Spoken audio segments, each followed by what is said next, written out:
ವೀಕ್ಷಕರೇ, D K ಸಂಪುಟಕ್ಕೆ ಯಾರ್ಯಾರು ಸೇರ್ತಾರೆ, ಡಿ ಕೆ ಸಂಪುಟ ಯಾವಾಗ ರಚನೆ ಆಗುತ್ತೆ, ಡಿ ಕೆ ಸಂಪುಟದಲ್ಲಿ ಯುವ ಮುಖಗಳಿಗೆ ಎಷ್ಟು ಜನಕ್ಕೆ ಅವಕಾಶ ಇರುತ್ತೆ, ಡಿ ಕೆ ಸಂಪುಟದಲ್ಲಿ ಹಿರಿಯರಿಗೆ ಎಷ್ಟು ಜನಕ್ಕೆ ಅವಕಾಶ ಇರುತ್ತೆ, ಇಂಥ ಎಲ್ಲ ಮಾತುಗಳು ಕಳೆದ ಒಂದೂವರೆ ತಿಂಗಳಿಂದ ಇದ್ದೇ ಇದ್ದಾವೆ. ಹಲವು ಸಚಿವಾಕಾಂಕ್ಷಿಗಳು ಡೆಲ್ಲಿ ಕದ ತಟ್ಟು ಬಂದದ್ದು ಆಯಿತು. ಇನ್ನೂ ಕೆಲವರು ಈಗಲೂ ಹೋಗ್ತಾ ಇದ್ದಾರೆ, ನಾಯಕರನ್ನು ಭೇಟಿ ಮಾಡ್ತಾ ಇದ್ದಾರೆ, ತಮಗೆ ಕೊಡಬೇಕು ಅನ್ನೋದ್ರ ಬಗ್ಗೆ ಹಕ್ಕು ಮಂಡನೆಯನ್ನು ಮಾಡ್ತಾ ಇದ್ದಾರೆ. ಇನ್ನು ಕೆಲವರು ಜಾತಿ ಟ್ರಂಪ್ ಕಾರ್ಡನ್ನು ಎಸೀತಾ ಇದ್ದಾರೆ. ಸೊ ಸಂಪುಟ ವಿಸ್ತರಣೆ ಈ ಸಂದರ್ಭದಲ್ಲಿ ಮುಖ್ಯಮಂತ್ರಿಗಳು ಕೂಡ ಡೆಲ್ಲಿಗೆ ಹೋಗಿದ್ದಾರೆ. ಮಾಜಿ ಮುಖ್ಯಮಂತ್ರಿಗಳು ಸಿದ್ದರಾಮಯ್ಯ ಅವರು ಕೂಡ ಡೆಲ್ಲಿಗೆ ಹೋಗಿದ್ದಾರೆ. KPCC ಅಧ್ಯಕ್ಷ BK ಹರಿಪ್ರಸಾದ್ ಕೂಡ ಡೆಲ್ಲಿಗೆ ಹೋಗಿದ್ದಾರೆ. ಸಚಿವಾಕಾಂಕ್ಷಿಗಳ ದಂಡು ಕೂಡ ಅಲ್ಲಿದೆ. ಕೆಲವು ಶಾಸಕರುಗಳು ಈಗಾಗಲೇ ಡೆಲ್ಲಿಗೆ ಹೋಗಿ ತಮ್ಮ ಪ್ರಯತ್ನವನ್ನು ತಾವು ಈ ಬಾರಿ ಸಂಪುಟಕ್ಕೆ ಸೇರಲೇಬೇಕು ಅನ್ನೋ ಪ್ರಯತ್ನವನ್ನು ಮುಖ್ಯಮಂತ್ರಿಗಳ ಮುಂದೆನೂ ಮುಂದಿಡ್ತಾ ಇದ್ದಾರೆ. ಕೆಲವರು ಸಿದ್ದರಾಮಯ್ಯ ಅವರ ಮೂಲಕ ತಮ್ಮ ದಾಳವನ್ನು ಉಳಿಸ್ತಾ ಇದ್ದಾರೆ. ಇನ್ನು ಕೆಲವರು ಮಲ್ಲಿಕಾರ್ಜುನ್ ಖರ್ಗೆ ಅವರ ಮೂಲಕ ತಾಳವನ್ನು ಉಳಿಸ್ತಾ ಇದ್ದರೆ, ಮತ್ತೆ ಕೆಲವರು ಸುರ್ಜೇವಾಲಾ, ವೇಣುಗೋಪಾಲ್ ಅವರನ್ನು ಕೂಡ ಭೇಟಿ ಮಾಡೋದಕ್ಕೆ ಸತತ ಪ್ರಯತ್ನವನ್ನು ಮಾಡ್ತಾ ಇದ್ದಾರೆ. ಸೊ ಈಗ ಭಾಳ ಚರ್ಚೆಯಲ್ಲಿರುವ ಒಂದಿಷ್ಟು ವಿಚಾರ ಅಂತಂದರೆ, ಲಕ್ಷ್ಮಣ್ ಸವದಿ ಅವರಿಗೆ ಅಥಣಿ ಶಾಸಕರಿವರು ಇವರಿಗೆ ಸಚಿವ ಸ್ಥಾನ ಸಿಗುತ್ತಾ ಇಲ್ವಾ ಅನ್ನೋದ್ರ ಬಗ್ಗೆ. ಲಕ್ಷ್ಮಣ್ ಸವದಿ ಅವರು ಕೂಡ ಡೆಲ್ಲಿಗೆ ಹೋಗಿ CM ಸಿದ್ದರಾಮಯ್ಯ ಅವ್ರನ್ನೂ ಅಲ್ಲೇ ಭೇಟಿ ಮಾಡಿದ್ದಾರೆ. DK ಶಿವಕುಮಾರ್ ಅವ್ರನ್ನೂ ಕೂಡ ಅಲ್ಲೇ ಭೇಟಿ ಮಾಡಿದ್ದಾರೆ. ಕಳೆದ ಬಾರಿ 2023ರಲ್ಲಿ BJPಯಿಂದ ಕಾಂಗ್ರೆಸ್ಗೆ ಬಂದಂಥ ಸಂದರ್ಭದಲ್ಲಿ ಲಿಂಗಾಯತ ವಿರೋಧಿ BJP ಅಂತ ತೋರಿಸ್ಕೊಳ್ಳೋದಕ್ಕೆ ಲಕ್ಷ್ಮಣ್ ಸವದಿ ಮತ್ತು ಜಗದೀಶ್ ಶೆಟ್ಟರ್ ಇಬ್ಬರೂ ಕೂಡ ಕಾರಣ. ಜಗದೀಶ್ ಶೆಟ್ಟರ್ ಈಗಾಗಲೇ ಕಾಂಗ್ರೆಸ್ಸಿಗೆ ಬಂದವರು ಮತ್ತು ವಾಪಸ್ ಹೋಗಿ ಬೆಳಗಾವಿಯಿಂದ ಅವ್ರು ಗೆದ್ದಿದ್ದೂ ಆಯಿತು MB ಚುನಾವಣೆಯಲ್ಲಿ. ಸೊ ಈಗ ಲೋಕಸಭೆ ಚುನಾವಣೆಯನ್ನು ಗೆದ್ದಂಥ ಜಗದೀಶ್ ಶೆಟ್ಟರ್ ಬೆಳಗಾವಿ ಸಂಸದರಾಗಿದ್ದಾರೆ. ಈ ಕಡೆ ಸವದಿಯವರು ಮಾತ್ರ ಕಾಂಗ್ರೆಸ್ ಪಾರ್ಟಿಯಲ್ಲೇ ಉಳ್ಕೊಂಡಿದ್ದಾರೆ. ಸವದಿಯವ್ರ ಬಗ್ಗೆ ಇತ್ತೀಚೆಗೆ ಭಾಳಷ್ಟು ಮಾತಿತ್ತು. ಸವದಿ ಮತ್ತೆ BJPಗೆ ಹೋಗ್ಬಿಡ್ತಾರೆ. ಸವದಿ ಮತ್ತೆ BJPಗೆ ಹೋಗೋದಕ್ಕೆ ರಮೇಶ್ ಜಾರಕಿಹೊಳಿ ಸ್ವಲ್ಪ ಅಡ್ಡಿ ಆಗ್ತಾ ಇದ್ದಾರೆ. ರಮೇಶ್ ಜಾರಕಿಹೊಳಿಗೂ ಸವದಿಯವರಿಗೂ ಆಗಲ್ಲ. ಇದಕ್ಕೊಂದಿಷ್ಟು ಬೇರೆ ಬೇರೆ ಕಾರಣಗಳಿದ್ದಾವೆ. ಒಂದು ಇನ್ನೊಂದು, ಬೆಳಗಾವಿ ಸಚಿವ ಸ್ಥಾನದಲ್ಲಿ ಈಗ ಆಲ್ರೆಡಿ ಜಾರಕಿಹೊಳಿ ಫ್ಯಾಮಿಲಿಗೆ ಒಂದು ಸಚಿವ ಸ್ಥಾನ ಹೋಗಿದೆ. ಸತೀಶ್ ಜಾರಕಿಹೊಳಿಯವರು ಈಗಾಗಲೇ ಸಚಿವರಾಗಿದ್ದಾರೆ. ಸೊ ಹಾಗಾದರೆ ಮತ್ತೆ ಸಚಿವ ಸ್ಥಾನ ಸಿಗುತ್ತಾ? ಬೆಳಗಾವಿಗೆ ಹೇಳಿ ಕೇಳಿ 2-3 ಸಚಿವ ಸ್ಥಾನ ಸಿಗಬೇಕು ಅನ್ನೋ ಬೇಡಿಕೆ ಇದೆ. ಇನ್ನೊಂದು ಸಚಿವ ಸ್ಥಾನ ಸಿಕ್ಕೇ ಸಿಗುತ್ತೆ ಅನ್ನೋ ಒಂದು ನಂಬಿಕೆ ಕೂಡ ಇದೆ.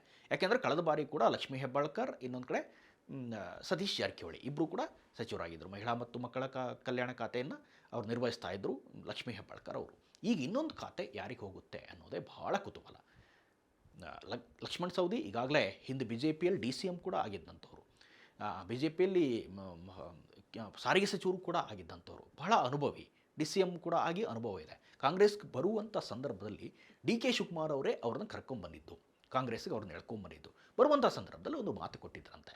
ಏನಂತ ಅಂದರೆ, ನಿಮ್ಮನ್ನು ಸಚಿವರಾಗಿ ಮಾಡ್ತೀವಿ ನೀವು ಪಾರ್ಟಿಗೆ ಬಂದರೆ ಅಂತ. ಆದರೆ ಮೊದಲ ಅವಧಿಯಲ್ಲಿ ಅವರಿಗೆ ಸಚಿವ ಸ್ಥಾನ ಸಿಕ್ಕಿಲ್ಲ, ಯಾಕೆಂದರೆ BJPಯಿಂದ ಬಂದವರು ಅನ್ನೋ ಕಾರಣಕ್ಕೆ.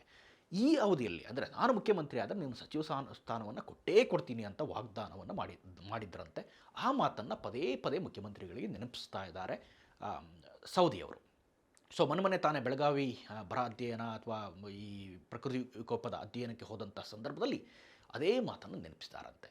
ಸೊ ಮುಖ್ಯಮಂತ್ರಿಗಳು ಈಗ ಇಕ್ಕಟ್ಟಲ್ಲಿ ಸಿಕ್ಕಿದ್ದಾರೆ.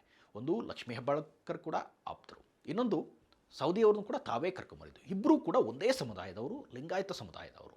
ಸೊ ಅಥಣಿಯಿಂದ ಅವರಿದ್ದರೆ ಬೆಳಗಾವಿಯಿಂದ ಇವರಿದ್ದಾರೆ. ಸೊ ಯಾರಿಗೀಗ ಸಚಿವ ಸ್ಥಾನವನ್ನು ಕೊಡಬೇಕು? ಜಾರಕಿಹೊಳಿ ಅವರನ್ನ ಕೈ ಬಿಡೋಕ್ಕೆ ಬರ್ತಿರಲಿಲ್ಲ. ಸತೀಶ್ ಜಾರಕಿಹೊಳಿ ಅವರು ಈಗಾಗಲೇ KPCC ಸ್ಥಾನಕ್ಕೂ ಕೂಡ ಟವಲ್ ಹಾಕಿದ್ರು, ಅವ್ರನ್ನ ಸಚಿವ ಸ್ಥಾನಕ್ಕೆ ಸಂತೃಪ್ತಿ ಕೊಟ್ಟುಕೊಳ್ಳೋ ಹಂಗೆ ಮಾಡಿದ್ದಾರೆ. ಸೊ ಈಗ ಇನ್ನೊಂದು ಸ್ಥಾನವನ್ನು ಯಾರಿಗೆ ಕೊಡೋಣ ಅನ್ನೋದ್ರಲ್ಲಿ ಭಾಳ ಗೊಂದಲ. ಆದರೆ ಲಕ್ಷ್ಮಣ್ ಸವದಿಯವರು ಪಟ್ಟಿಡಿದಾರಂತೆ ಡೆಲ್ಲಿಯಲ್ಲೂ ಕೂಡ, ನನಗೆ ಈ ಬಾರಿ ಸಚಿವ ಸ್ಥಾನ ಬೇಕೇ ಬೇಕು ಅಂತ. ಮುಖ್ಯಮಂತ್ರಿಗಳು ಕೂಡ ಇದಕ್ಕೆ ಒಲವು ತೋರಿಸಿದ್ದಾರೆ ಅನ್ನೋ ಒಂದಿಷ್ಟು ಇನ್ಸೈಡ್ ಮಾಹಿತಿ ಇದೆ. ಕಾರಣ ಏನು ಅಂತಂದರೆ, ಕಳೆದ ಬಾರಿ ಲಕ್ಷ್ಮೀ ಹೆಬ್ಬಾಳ್ಕರನ್ನು ಸಚಿವರಾಗಿ ಮಾಡಿದ್ರು. ಅವ್ರ ಮೇಲೂ ಕೂಡ ಒಂದಿಷ್ಟು ಆರೋಪಗಳೆಲ್ಲ ಬಂದವು. ಈ ಗೃಹಜ್ಯೋತಿ ಹಣ ದುರ್ಬಳಕೆ, ಈ ವಿಚಾರಕ್ಕೆ ಸಂಬಂಧಪಟ್ಟ ಹಾಗೆ ಸದನದಲ್ಲಿ ಭಾಳ ಚರ್ಚೆ ಆಯಿತು. ಈ ನಮ್ಮ ಹುಬ್ಬಳ್ಳಿ ಭಾಗದ ಶಾಸಕರುಗಳು ಅವ್ರ ವಿರುದ್ಧ ಭಾಳ ದೊಡ್ಡ ಧ್ವನಿಯನ್ನು ಎತ್ತಿದ್ರು. ಲಕ್ಷ್ಮೀ ಹೆಬ್ಬಾಳ್ಕರ್ ಅಲ್ಲಿ ಉತ್ತರ ಕೊಡೋದಕ್ಕೆ ಸೋತು ಹೋದರು. ಈ ಬಾರಿ ಸವದಿಗೆ ಸ್ಥಾನ ಸಿಗುತ್ತಾ? ಹಿಂದೆ DCM ಆದಂಥ ಸವದಿಯವರು ಈ ಬಾರಿ ಸ್ಥಾನವನ್ನು ಪಡ್ಕೊಳ್ತಾರೆ ಅನ್ನೋ ಮಾತಿದೆ. ಅವರ ಆಪ್ತವಲಯದಲ್ಲೂ ಆ ಮಾತು ಹರಿದಾಡ್ತಾ ಇದೆ. ಇದು ಈ ಕಡೆ ಸಿ ಎಂ ಕಡೆಯಿಂದ ಒಂದು ಗ್ರೀನ್ ಸಿಗ್ನಲ್ ಸಿಕ್ಕಿದೆ. ಹಾಗಾಗಿ ಸೌದಿ ಅವರಿಗೆ ಈ ಬಾರಿ ಜಾಕ್ಪಾಟ್ ಹೊಡಿಬಹುದು ಅನ್ನುವ ಲಕ್ಷಣ ಕಾಣಿಸ್ತಾ ಇದೆ. ಲಕ್ಷ್ಮಣ್ ಸೌದಿ ಅವರಲ್ಲಿ ಮುಖದಲ್ಲೂ ಕೂಡ ಲಕ್ಷಣ ಇದೆ. ಕಾರಣ ಏನು ಅಂತಂದರೆ ತನಗೆಲ್ಲೋ ಸಚಿವನ ಸ್ಥಾನ ಸಿಕ್ಕಿಬಿಡುತ್ತೆ ಅನ್ನೋ ಒಂದು ಕುತೂಹಲದಲ್ಲಿದ್ದಾರೆ. ಮತ್ತು ಒಂದು ಮಾತನ್ನು ಮೆನ್ಷನ್ ಮಾಡ್ತಾರೆ ಮಾಧ್ಯಮದವರು ಅವರನ್ನು ಕೇಳಿದಂಥ ಸಂದರ್ಭದಲ್ಲಿ. ಈ ಹಿಂದೆ ಸಮುದಾಯವನ್ನು ನೋಡದೆ ಲೆಕ್ಕಿಸದೆ 4-5 ಸ್ಥಾನಗಳನ್ನು ಬೆಳಗಾವಿ ಜಿಲ್ಲೆಗೆ ಕೊಟ್ಟಂಥ ಉದಾಹರಣೆ ಇದೆ. ಬೆಳಗಾವಿ ಮತ್ತು ಈ ಅವಳಿ ಜಿಲ್ಲೆ, ಬೆಳಗಾವಿ ಮತ್ತು ಚಿಕ್ಕೋಡಿ ಎರಡೂ ಜಿಲ್ಲೆ ಸೇರಿ ಒಟ್ಟು 18 ಸ್ಥಾನಗಳಿದ್ದಾವೆ. ಬಹಳ ದೊಡ್ಡ ಜಿಲ್ಲೆ, 18 ವಿಧಾನಸಭಾ ಕ್ಷೇತ್ರಗಳಿರುವಂಥ ದೊಡ್ಡ ಜಿಲ್ಲೆ. ಇಲ್ಲಿಗೆ 3-4 ಮಂತ್ರಿಗಳನ್ನು ಮಾಡಿದರೂ ಕೂಡ ಅಚ್ಚರಿ ಇಲ್ಲ ಅನ್ನೋ ಮಾತನ್ನು ಹೇಳ್ತಾರೆ. ಆ ಲೆಕ್ಕದಲ್ಲಿ ಸೌದಿ ಅವರಿಗೆ ಒಂದು ಸ್ಥಾನ ಸಿಗೋದಂತೂ ನಿಕ್ಕಿ ಆದಂಗೆ ಕಾಣಿಸ್ತಾ ಇದೆ. ಸೊ ಅವರು ಈ ಬೆಳಗಾವಿ ಭಾಗಕ್ಕೆ ಸಚಿವ ಸ್ಥಾನದ ಬಹಳ ದೊಡ್ಡ ಆಕಾಂಕ್ಷಿ ಕೂಡ ಹೌದು. ಮತ್ತು ಡಿ ಕೆ ಶಿವಕುಮಾರ್ ತಮ್ಮ ಮಾತನ್ನು ಉಳಿಸ್ಕೊಬೇಕು ಅನ್ನೋ ರೀತಿಯಲ್ಲಿ ಮಾತಾಡ್ತಾ ಇದ್ದಾರೆ. ನೋಡೋಣ ಅಂತಿಮವಾಗಿ ಯಾರಿಗೆ ಸಿಗುತ್ತೆ ಅಂತ ಈಗಲೇ ಹೇಳಕ್ಕೆ ಬರಲ್ಲ. ಹೈಕಮಾಂಡ್ ನಿರ್ಧಾರ ಏನಿರುತ್ತೆ ಅನ್ನೋದು ಕೂಡ ಬಹಳ ದೊಡ್ಡ ಯಕ್ಷ ಪ್ರಶ್ನೆ ಆಗಿದೆ. ಅದರ ನಡುವೆ ಡಿ ಕೆ ಶಿವಕುಮಾರ್ ಒಲವು ತೋರಿದ್ದು ಎಲ್ಲೋ ಒಂದು ಕಡೆ ಅವರಿಗೆ ಒಂದು ಪಾಸಿಟಿವ್ ಬೆಳವಣಿಗೆ ಇದ್ದಂತೆ ಕಾಣಿಸ್ತಾ ಇದೆ. ಇದಿಷ್ಟು ಈ ಕ್ಷಣದ ಅಪ್ಡೇಟ್ಸ್. ಇಂಥದ್ದೇ ಮತ್ತಷ್ಟು ಕಂಟೆಂಟ್ಗಾಗಿ ನೋಡ್ತಾ ಇರಿ ಸುಮನ್ ಟಿವಿ ಕನ್ನಡ. ಹಾಗೆಯೇ ನೀವೇನಾದರೂ ನಮ್ಮ ಚಾನಲನ್ನು ಸಬ್ಸ್ಕ್ರೈಬ್ ಮಾಡಿಲ್ಲ ಅಂತಂದರೆ ದಯವಿಟ್ಟು ಈ ಕೂಡಲೇ ಸಬ್ಸ್ಕ್ರೈಬ್ ಮಾಡಿ, ಶೇರ್ ಮಾಡಿ, ಲೈಕ್ ಮಾಡಿ ಮತ್ತು ಕಮೆಂಟ್ ಮಾಡೋದನ್ನು ಮರಿಬೇಡಿ. Thank you.